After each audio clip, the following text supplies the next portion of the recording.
So welcome to the next lecture, my dear students. In the previous lecture, say limits of civil disobedience చూస్తాము. So ఇక్కడ నుంచి continue చేస్తాం. Not all social groups were moved by the abstract concept of Swaraj. So social groups అన్ని కూడా different social groups ఉంటాయి. అన్ని social groups కూడా దీనికి కలవాల్సిన రూల్ లేదు. వాళ్ళ ఆస్పిరేషన్స్ కనుక మీరు మీట్ చేస్తే, అంటే మనం ఒక ఈవెంట్, ఒక రెవల్యూషన్ తీసుకొచ్చేటప్పుడు ఆ రెవల్యూషన్ ద్వారా వాళ్ళకి ఏమైనా హెల్ప్ అవుతుందంటే వాళ్ళు కూడా మనకి జాయిన్ అవుతారు. సో ఇక్కడ untouchables, one such group was untouchables వాళ్ళు అసలు ఈ సోషల్ గ్రూప్ అనేది, ఈ స్వరాజ్ అనే కాన్సెప్ట్ వాళ్ళు మూవ్ అయ్యారా లేదా అనేది క్వశ్చన్ ఇక్కడ. So who found from around the 1930 began call themselves Dalits are oppressed. So 1930 తర్వాత వీళ్ళు ఎలా ఫీల్ అయ్యారంటే, మాకు అణచివేయబడినటువంటి గ్రూప్, మమ్మల్ని దళిత్స్, సో దళిత్ అనే వాళ్ళు పిలుచుకున్నారు. So for long the Congress had ignored Dalits. So దళిత్స్ని వాళ్ళు కన్సిడర్ చేసేవారు కాదు కాంగ్రెస్. అండ్ వాళ్ళ యొక్క ఏవైతే కోరికలు ఉంటాయో వాటిని కూడా కన్సిడర్ చేసేవారు కాదనమాట.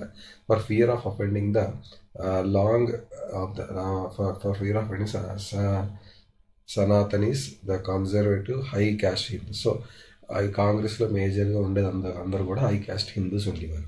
సో ఇప్పుడు వాళ్ళు ఎక్కడ వీళ్ళని కనుక మనం కన్సిడర్ చేస్తే, వీళ్ళని మన దగ్గర తీసుకొస్తే, మన కాంగ్రెస్లో వీళ్ళని జాయిన్ చేసుకుంటే వీళ్ళు ఎక్కడ లూజ్ అయిపోతారో, ఈ మొమెంటం అంతా పోతుందని భయానికి వీళ్ళు దళిత్స్ని దగ్గర తీసుకున్నారు కాదు.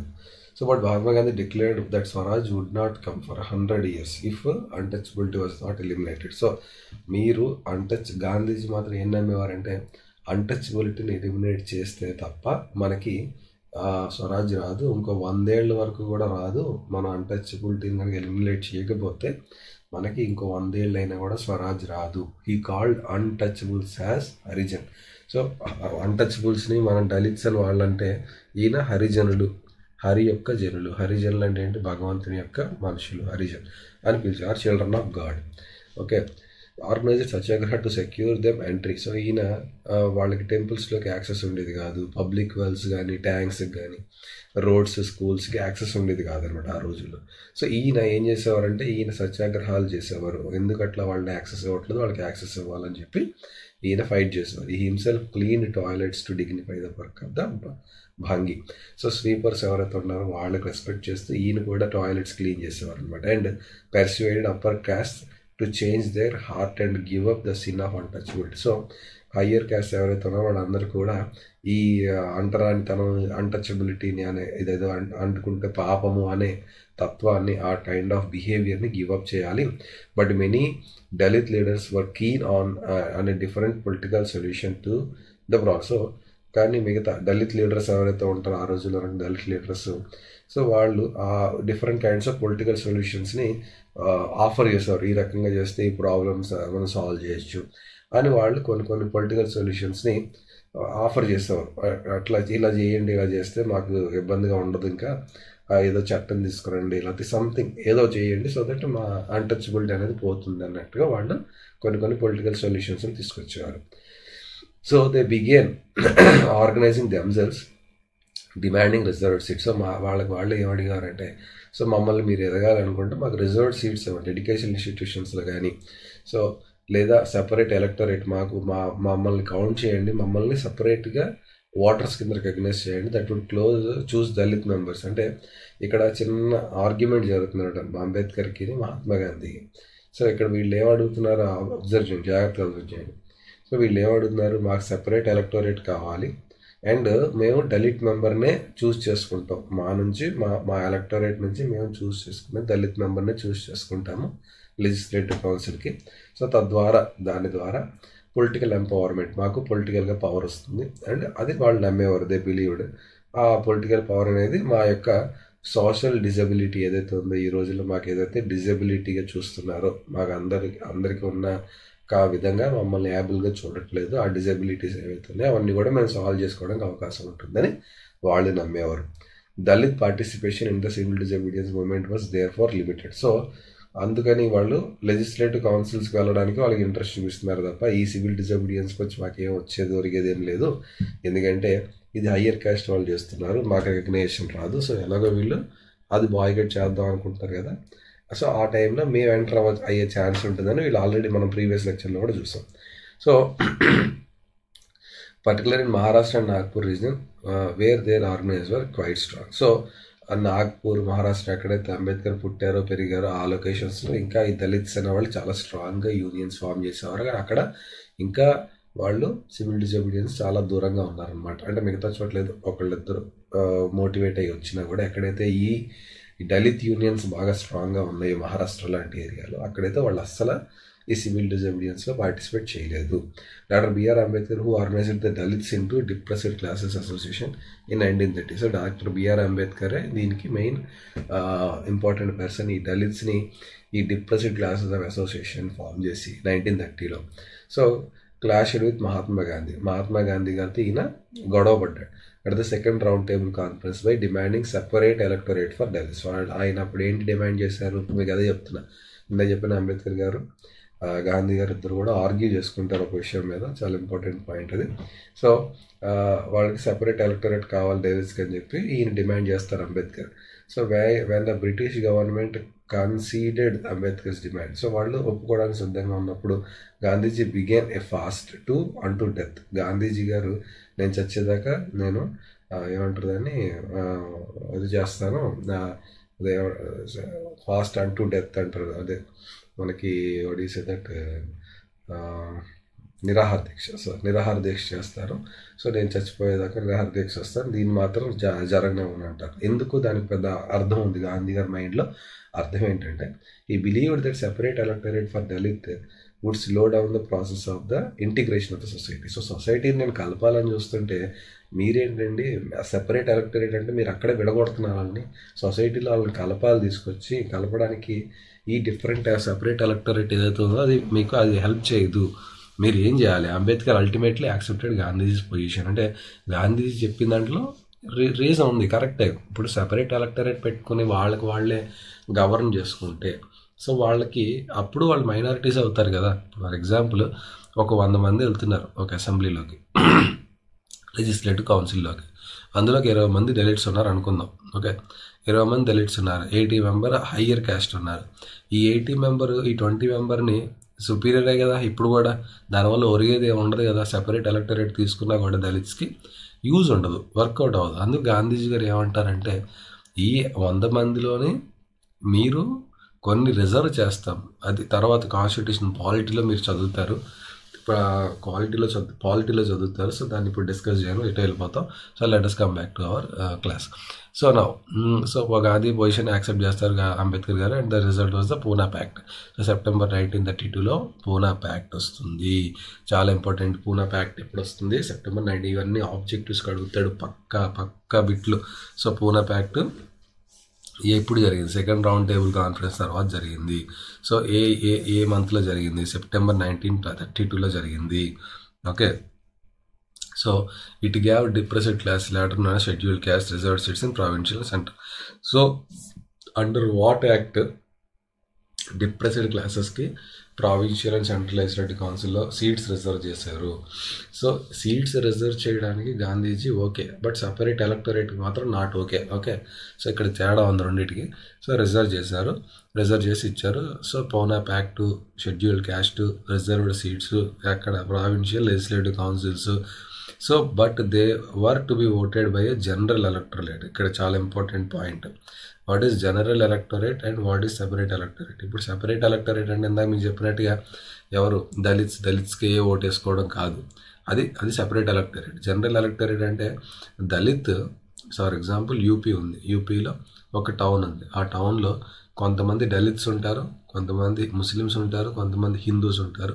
సో వీళ్ళందరూ కలిపి ఒకరిని చూస్ చేసుకుంటారు. వాడు ఎస్సీ వాడు కావచ్చు, ఎస్టీ వాడు కావచ్చు, లేకపోతే ఓబీసీ కావచ్చు, ఓసీ కావచ్చు. సో గాంధీజీ గారి కాన్సెప్ట్ అది. అంబేద్కర్ గారి కాన్సెప్ట్ ఎలా ఉండేదంటే సో ఇప్పుడు ఎస్సీ వాడికే ఓటు వేయాలి, బీసీ వాడికి ఓటు వేయాలి. అది వర్కౌట్ కాదు కదా, అది డివిజన్ ఆఫ్ ద సొసైటీ వస్తుంది దానివల్ల. సో అందుకు దానికి ఎగ్నెస్ట్గా గాంధీజీ గారు ఫైట్ చేశారు, అంబేద్కర్ గారు కూడా ఒప్పుకున్నారు. సో ఫైనల్గా ఇక్కడ ఓన్లీ సీట్స్ మాత్రమే రిజర్వ్ అవుతాయి. వాళ్ళకి ఓటు వేసే వాళ్ళలో హిందూ ఉంటాడు, ముస్లిం ఉంటాడు, క్రిస్టియన్ ఉంటాడు, అన్ని రకాల అన్ని రకాల ఎలక్టరేట్స్ ఉంటారు. దాన్ని general electorate. The Dalit movement however continued to be apprehensive of the Congress-led national movement. So ఎప్పటికీ ఇంత చేసినప్పటికీ కూడా సో కాంగ్రెస్ లీడ్ చేస్తున్నటువంటి నేషనల్ మూమెంట్లో మాత్రం వీళ్ళు పెద్దగా ఇంపార్టెంట్ రోల్ అయితే పోషించేవారు కదా. ఎందుకంటే అక్కడ అందరూ హిందూస్ అప్పర్ క్యాస్ట్ వాళ్ళు ఉన్నప్పుడు వీళ్ళు రాలేరు కదా. అలాగే ముస్లిమ్స్ కూడా అదే ఫీలింగ్ ఉంటుంది. Some of the Muslim political army in India are also lukewarm in their response to the civil disobedience movement. అంటే చేద్దాం తప్పితే పెద్దగా చేసింది ఏం లేదు. కాబట్టి some of the Muslim political organize కూడా అంతగా దీన్ని ఇచ్చేసుకోలేదు. After the declare of non cooperation Khilafat movement ఈ last section felt alienated from the Congress. So వాళ్ళు దూరం జరిగారు. ఎప్పుడైతే నాన్ కోఆపరేషన్ ఖిలాఫత్ సడన్గా కాల్ ఆఫ్ చేసేస్తారు కదా గాంధీ గారు. సో దాంతో వీళ్ళు ఏంటంటే ముస్లిమ్స్ కొంత దూరం జరిగారు. From the mid of 1920 of the Congress came to be more visibly associated with openly Hindu. So Congress అది పూర్తిగా హిందూ నేషనలిస్ట్ గ్రూప్స్తో ఎక్కువగా మీట్ అవటం, వాటి పేర్లు కూడా హిందూ మహాసభ అని పెట్టడం, ఇవన్నీ కూడా ముస్లిమ్స్కి నచ్చదు. As a relation between Hindus and Muslims wars and each community organize వాళ్ళు రిలీజియస్గా వాళ్ళు చేసుకుంటూ రిలీజియస్ క్వశ్చన్స్ చేసుకుంటున్నారు with militant fervour provoking Hindu Muslim communal clash. ఇవన్నీ కూడా ఆ రోజుల్లో ఎలా ఉండేది, హిందూ ముస్లిం కొంచెం గొడవలు ఉండేవి. దానివల్ల ఆబ్వియస్గా వీళ్ళిద్దరు కలిసి అయితే ఇండిపెండెన్స్ మూవ్మెంట్కి వచ్చేవారు కాదు. సో ఇక్కడ కాంగ్రెస్ అనేది మేజర్గా హిందూస్ లీడ్ చేస్తున్నారు కాబట్టి ముస్లిమ్స్ ఆబ్వియస్గా కొంచెం దూరంగా ఉంటారు.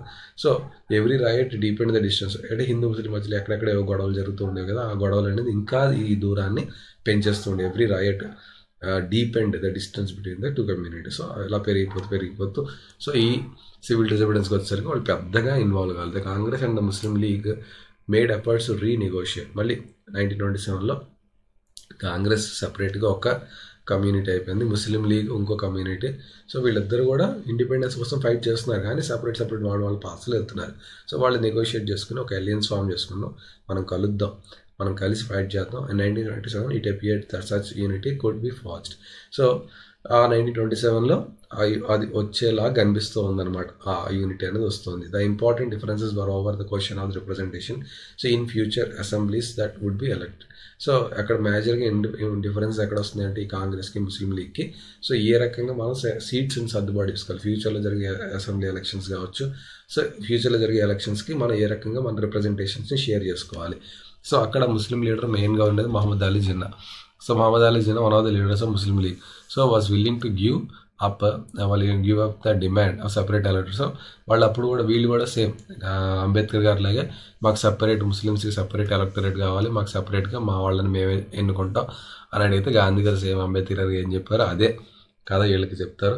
సో ఫైనల్గా మహమ్మద్ అలీ జిన్నా ఆయన సపరేట్ ఎలక్టరేట్ మాకు అక్కర్లేదు, if Muslims were assured reserved seats, ముస్లిమ్స్కి సెంట్రల్ అసెంబ్లీలో రిజర్వ్డ్ సీట్స్ ఇవ్వండి రిప్రజెంటేషన్ ప్రొపోర్షన్ పాపులేషన్ ప్రకారంగా. సో ఎక్కడైతే ముస్లిం డామినేట్ బెంగాల్ పంజాబ్ ఇక్కడ ముస్లిమ్స్ ఎక్కువ ఉంటారు కాబట్టి సో వాళ్ళకి అక్కడ ఎక్కువ ముస్లిమ్స్కి రిజర్వేషన్ ఇవ్వాలి, ముస్లిమ్స్కి ఎక్కువ సీట్స్ ఇవ్వాలి.